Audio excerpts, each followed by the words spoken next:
दिवाकराय नमः। ॐ गोप्त्रे नमः। ॐ गोचराय नमः। ॐ गोपतिप्रियाय नमः। ॐ गुणिने नमः। ॐ गुणवन्तां श्रेष्ठाय नमः। ॐ गुरुणां गुरवे नमः। ॐ अव्ययाय नमः।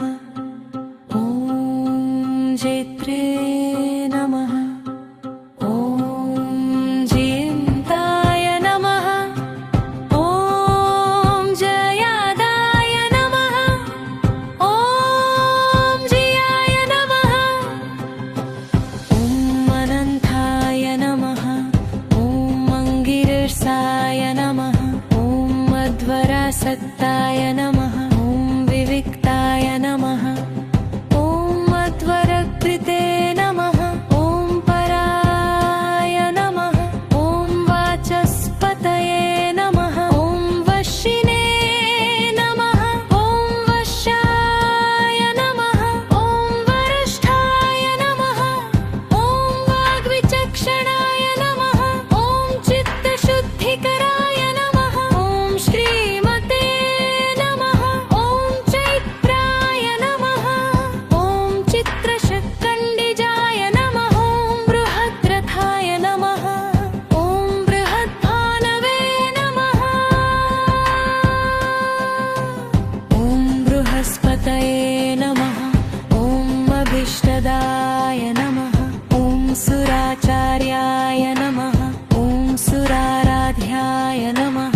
ॐ सुरकार्यहितङ्कराय नमः।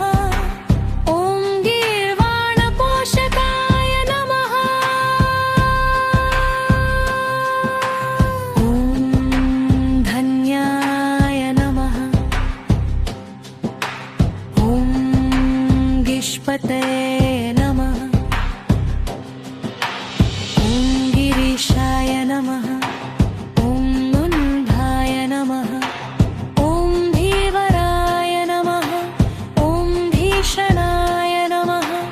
ॐ दिव्यभूषणाय नमः। ॐ बिरुर्धराय नमः।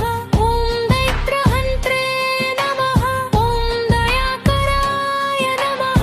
ॐ दारिद्र्यनाशनाय नमः। ॐ धन्याय नमः। ॐ दक्षिणायनसम्भवाय नमः। ॐ धनुर्मीनाधिपाय नमः। ॐ देवाय नमः। ॐ धनुर्बाणधराय नमः। ॐ हरये नमः।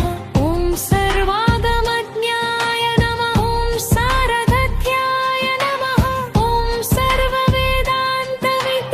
सर्ववेदान्तविद्वराय नमः।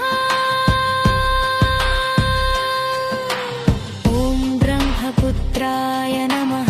ॐ ब्राह्मणेशाय नमः। ॐ ब्रह्मविद्याविशारदाय नमः। ॐ समानाधिकनिर्मुक्ताय नमः। ॐ सर्वलोकवशंवदाय नमः। ॐ ससुरासुरगन्धर्ववन्दिताय नमः। ॐ सर्वभाषणाय नमः। ॐ सुर इन्द्रम्ब्राय नमः। ॐ देवाचार्याय नमः। ॐ अनन्तसामर्थ्याय नमः। ॐ वेदसिद्धान्तपारङ्गाय नमः। ॐ सदानन्दाय नमः।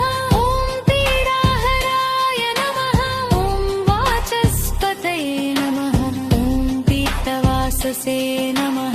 ॐ अद्वितीयरूपाय नमः। ॐ लम्बकूर्चाय नमः। ॐ भरकृष्टनेत्राय नमः। ॐ विप्राणां पतये नमः। ॐ चर्गवशिष्याय नमः। ॐ विपन्नहितकराय नमः।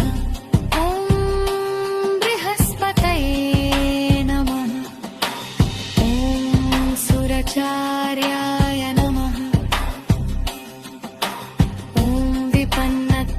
प्राणहेतवे नमः ॐ विश्वयोनये नमः ॐ मन्योनिजाय नमः